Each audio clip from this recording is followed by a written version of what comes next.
I know we're running short on time, and yeah, I want to just pick up on something that Melissa mentioned, is that getting involved makes a difference. And there are a lot of people who have the belief that elected officials are going to do what they want to do. My voice really doesn't matter. And I'm here to tell you that it does. I work for a legislator, and I know that it doesn't take a lot to stimulate a response or to get a legislator's attention. One of my good friends and mentors, who's a member of the Illinois General Assembly, has a story called the cockroach theory. You guys ever heard this theory?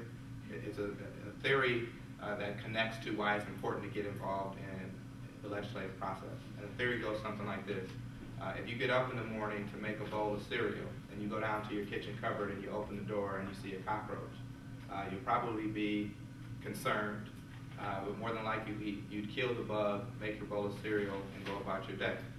The next day, if you wake up to go make your bowl of cereal and you see 2 cockroaches, well, you're going to be more concerned, but you probably would just kill the 2 bugs, make your bowl of cereal, and go about your day. The third day, you come down to make breakfast and you open your cupboard, you see 3 cockroaches, well, you're probably going to do something.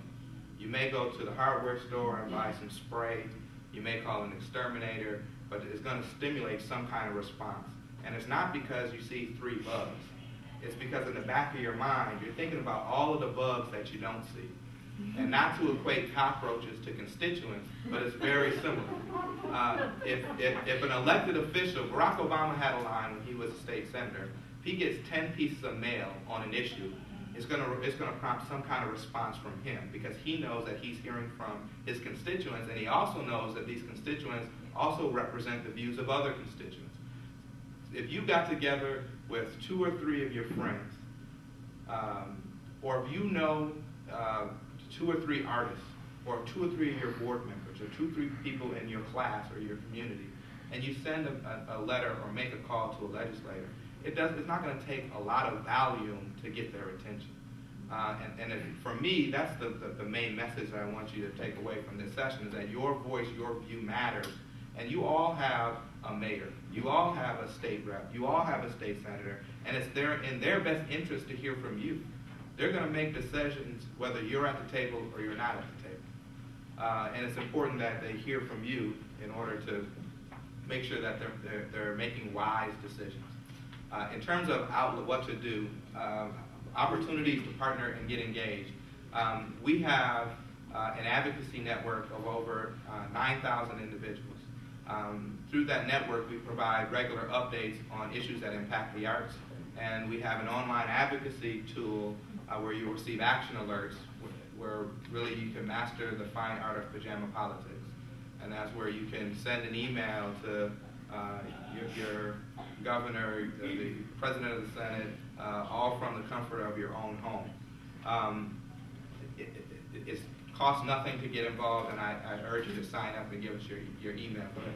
Just one thing, me personally, I don't know my representatives. I don't know anything. I don't get involved. I don't read about it. I don't take time to do that. But my grandfather, like in the 60s, voted, and he knew every single person, and he was at meetings and did things. To me, it was the era, the 60s, where people were really starting, making changes. And that's, I think, what we need again. We need that 60s mentality. Well, I'll be the poster girl for that. Yeah. I think we are, actually. We are getting there, the 60s mentality, if that's an appropriate name. It took us a while, but we're in a war.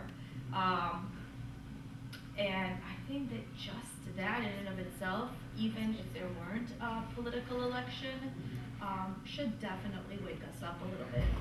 So, beyond the Illinois Arts Council budget, which is of grave concern to us all in the art community and Illinois, there are national issues at stake. So, you all need to be registered voters. Yeah, and so in terms of even affecting change, Rod did mention that it doesn't take a lot of individuals to actually motivate a representative to consider an issue important. However, it does need some mobilization on your part. So I would consider, if you're college students, voicing your concern about different policies, talking to your friends, starting to be conscious of what it is that's happening around us, and discussing those issues with your friends, colleagues, associates, family even, and mobilizing your group to make their voices heard.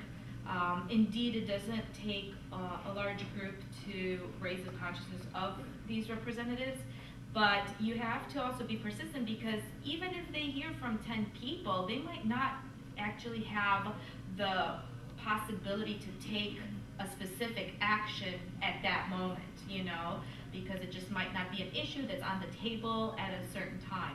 So there is this kind of need to keep in touch with your representative, bring those issues to the table on a regular basis. Some representatives, depending on who they are, open their doors to the community every now and then. Don't they have, some people, certainly aldermen in the city always have those types of opportunities to engage with their community and neighborhood and ward. State representatives also do that. John Fritchie, I know, was a very welcoming person, and he does have, an opportunity to engage with the community. Those are the times, and also, you should call and ask what those opportunities are. When is the representative available to discuss issues of concern to me as a registered voter, and make, have those concerns heard. I'd just also like to say that they make it very easy for you to contact your representative.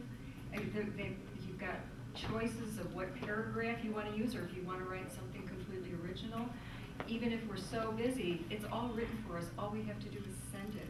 So I'm the poster girl for the new movement. I was not interested in politics. I've never been interested in politics. I am interested now because I do see, as Ross said, that I can make a difference in this way, and it is something I'm passionate about. So, And you don't have to be interested in politics. You don't have to be a political junkie. You could care about the quality of life in your neighborhood. And the bottom line is, for issues like the Arts Council funding or arts education funding, it's going to have an on-the-ground impact in our schools and in our neighborhoods. It's going to mean less art. And we conducted a study that revealed that the biggest losers of this cut are children and families. Arts organizations, both large and small, have been forced to scale back in size and ambition. Over 450 organizations responded to this survey, and of those respondents, 73% of organizations that received Arts Council support said that how they plan to make up for that lost funding is to reduce or eliminate outreach programs, education programs, free performances.